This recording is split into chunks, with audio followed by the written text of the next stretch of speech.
Shmai, Siân ydw i, Siân Northey. A dwi'n sgwennwr, dwi'n sgwennu bob math o bethau, dyna sut dwi'n ennill ymwyboliaeth. Ond nes i ddechrau sgwennu, oherwydd mod i'n mwynhau o, ac yn bod fi'n ffeindio bod fi'n teimlo well wedi sgwennu, ar ôl roed yn syniadau a be oedd yn ymhen i lawr ar bapur. Un lle dwi'n sgwennu efo reit aml ydy caffi. Does am byd yn galw nag oes.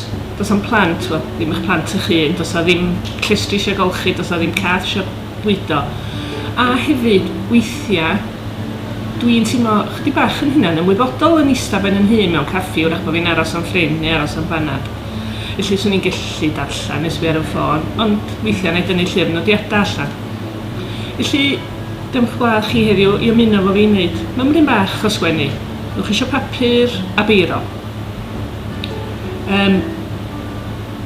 Dwi'n diolch iddo chi sgwennu beth bynnag ddaw i'ch pen chi. Peidiwch â poeni os da chi sgwennu fo'n iawn, os da chi sillafu'n iawn.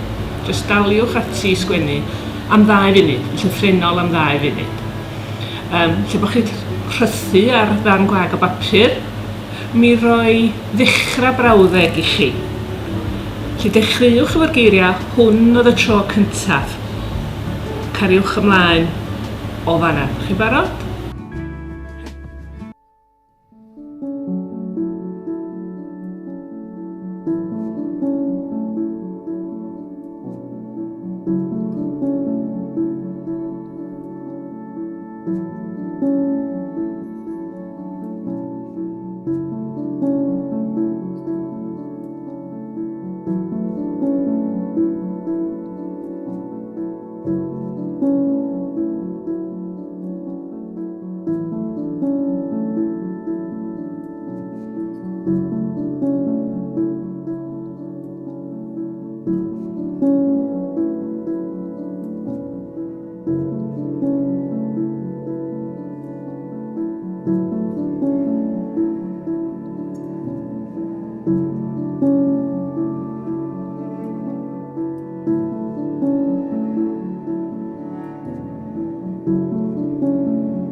Dyna chi, ar 2 funud ar ben, da chi di sgwennu ar 2 funud. Ydych chi ddewis wan, rwy'ch chi stopio'r fideo. Os da chi eisiau dal ati sgwennu, sgwennwch chi fwy i ddeud. Daliwch ati, neu rhowch y darn yna ar un ochr, gewch chi edrych yna fo eto, neu daflu fo. Chi sy'n dewis. Ond, tybas gynnwch chi awydd, cadw notebook a beiro yn eich bag. A tro nesaf, fyddwch chi mewn caffi, yn aros am ffrind, neu'n aros am eich brechdan. Sgwennu rhywbeth. Weithiau dwi'n creu stori cocio bach am pwy bynnag sy'n eistedd yn y bwrdd gosar bo fi'n nabod nhw.